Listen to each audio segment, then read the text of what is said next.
रहे हैं तो भगवान की निंदा करते होंगे, लेकिन ऐसा नहीं है। भगवान मां कैकेयी की निंदा बिल्कुल नहीं करते और साफ साफ कहते हैं भरत के सामने, जितने लोग और भी आए हुए हैं उन सबके सामने कहते हैं, जो मेरी मध्यमा मां की निंदा करेगा वह जड़ है। मानो उस व्यक्ति ने कभी संतों महात्माओं की सेवा नहीं करी, उसने कभी सत्संगति नहीं करी, मानो उसे तत्व का बोध ही नहीं है। ये भरत को कह रहे हैं, दो भाई एक जैसे, लेकिन उनकी विचारधारा इस वक्त बड़ी भिन्न है। कौन है सच्चा, भरत या राम? भरत कहता है, महाराज आप प्रशंसा करने वाले एक और मेरा समर्थन देने वाले ये सारी जनता। भगवान को लगता है इस वक्त भरत का खंडन करना कोई आसान नहीं, इसलिए अपने श्रीमुख से भरत की प्रशंसा करनी आरंभ करते हैं। भरत, जो तुझे अनर्थकारी कहेगा, जो तुझे इस प्रकार का कहेगा, उसका लोक परलोक सब बिगड़ जाएगा। तेरा नाम जो लेगा उसका लोक परलोक सुधर जाएगा। इस प्रकार की प्रशंसा करते हैं। श्रोतागण जितने भी हैं, अयोध्या निवासी आए हुए अति प्रसन्न होते हैं। भगवान मौका ढूंढते हैं और कहते हैं, यदि मां कैकेयी न होती तो ऐसा भरत कहां से आ गया होता। मां कैकेयी की निंदा मत करो, वह निंदनीय नहीं है, वह वंदनीय है। ऐसा कल आपने देखा, भरद्वाज ऋषि ने भी कहा वह दोषी नहीं है। दोष है तो मां सरस्वती का दोष है, जो मां कैकेयी की जगह पर बैठ के जिसने सब कुछ करवाया। तत्वता तो यही है, भगवान ही है तो सब कुछ करवाने वाला। और कौन है? चाहे वह कैकेयी से करवा रहा है, चाहे आप भरत से करवा रहा है, चाहे वह किसी से करवाता है, करवाने वाला तो वही है सब कुछ, और होता वही है जो वह चाहता है। मत सोचिएगा अपनी इच्छा के साथ कुछ होता है। अपनी इच्छा जब उसकी इच्छा के साथ मिल जाती है तो लगता है कि अपनी इच्छा पूर्ण हो रही है, होती इच्छा उसी की पूर्ण है। और जब उसकी इच्छा नहीं होती तो आप लाख सिर पटकते रहो, वह कुछ नहीं होने देता, तब कुछ नहीं होता।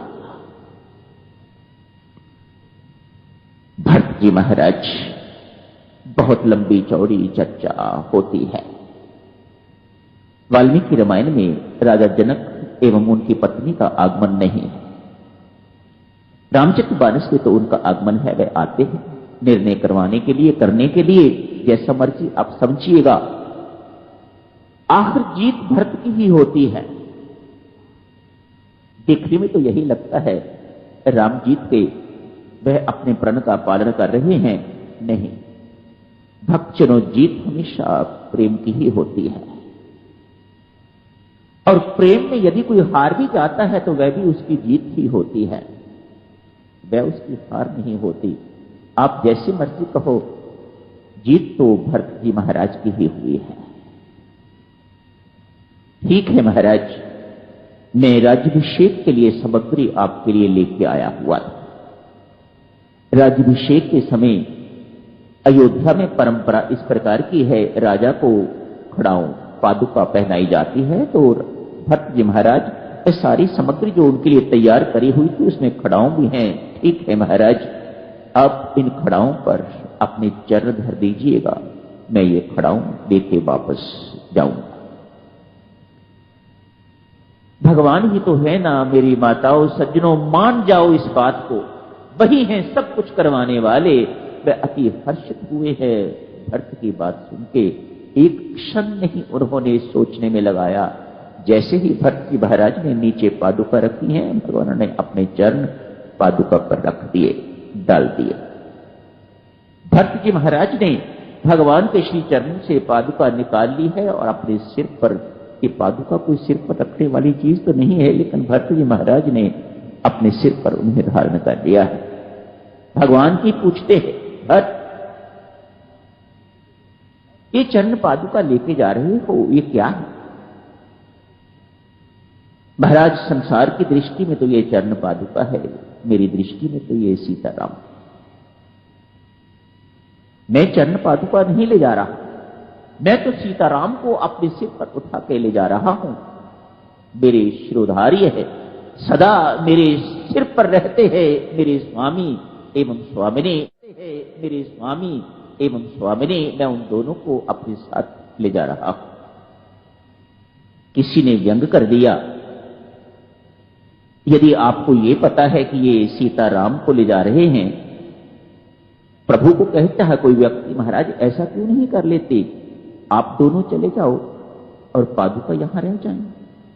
दोनों ही सीताराम, वे भी सीताराम, वे भी सीताराम।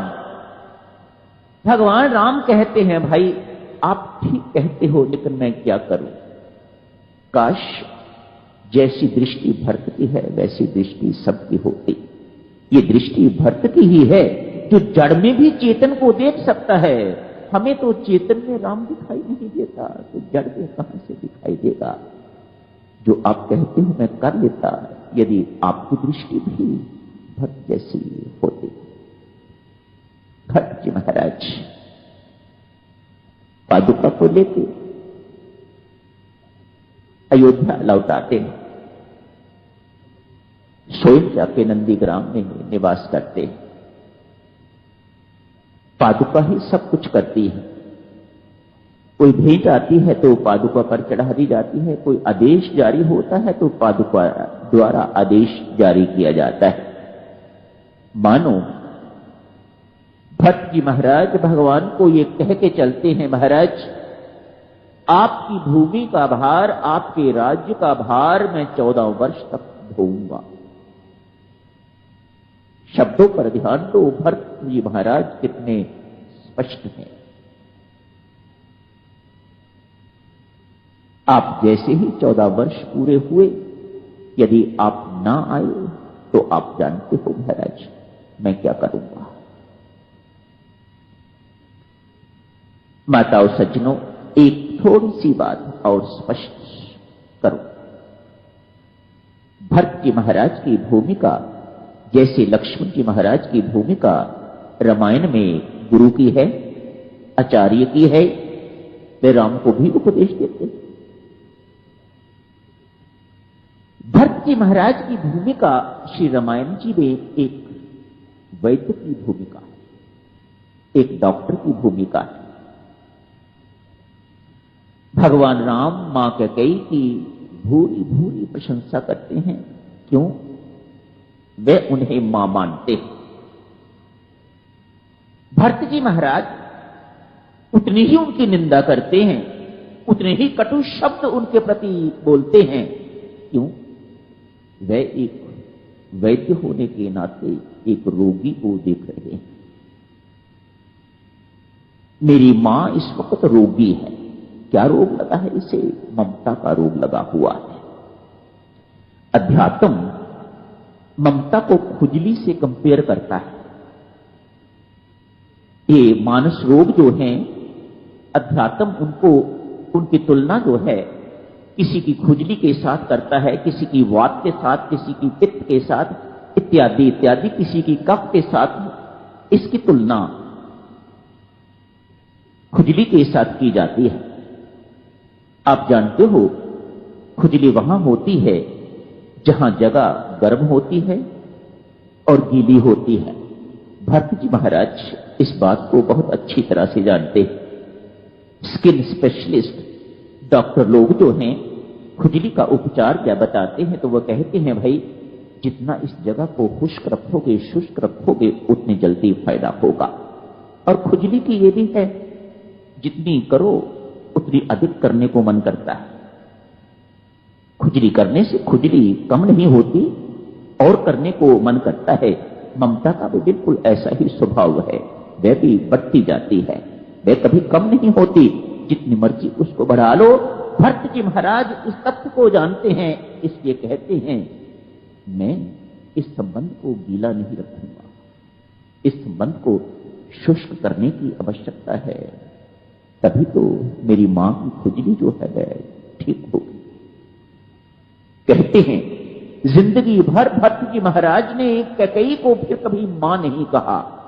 मां कहूंगा महाराज, प्रभु राम की आज्ञा का भी उल्लंघन करते हैं। मेरे कहने से एक बार मां कहो। कहता है महाराज आप जो मर्जी कहो मैं करने को तैयार हूं, लेकिन मैं कहीं को मां नहीं कहूंगा। इसी मां के कारण तो अनर्थ हुआ है।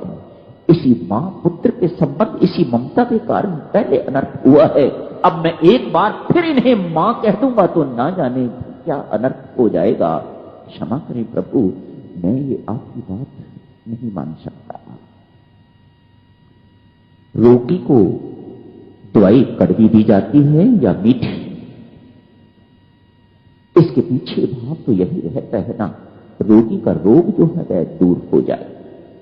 आप सच मानो भरत जी महाराज के हृदय में मां कई के प्रति कोई द्वेष नहीं है।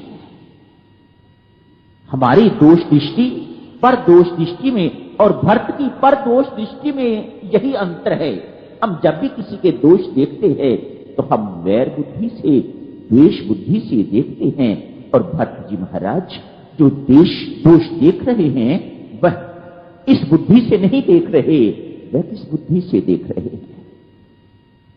दशरथ जब मर गए हैं, दोनों माताएं, यूं कहिएगा तीनों माताएं तैयार हो गई हैं सती होने के लिए, अपने आप को दाह करने के लिए। सती होने, अपने आप को अग्नि में जलाने के लिए तैयार हो गई। सबसे अधिक प्रसन्नता तो भक्त को होनी चाहिए थी कि ये कई मर रही है, इसको मरना ही चाहिए, लेकिन नहीं। जहां मां कौशल्या को रोका है उनके पांव पकड़े हैं, सुमित्रा को रोका है उनके पांव पकड़े हैं, मां कैकेयी के भी पांव पकड़े हैं। नहीं, जो पाप तूने किया है उसका प्रायश्चित अग्नि में जलने से नहीं, उसका प्रायश्चित पश्चाताप की अग्नि में जलने से होगा। मैं तुझे मरने नहीं दूंगा। कोटि कोटि प्रणाम भक्तजनों, नक्श वंदना आप सबको। कितना बोला जा सकता है इतने मिनट में। अरण्य कांड की चर्चा तो करेंगे रात को, अगली बैठक में संभवतः ये समाप्त भी हो जाएगा। इस समय कहते हैं मेरे स्वामी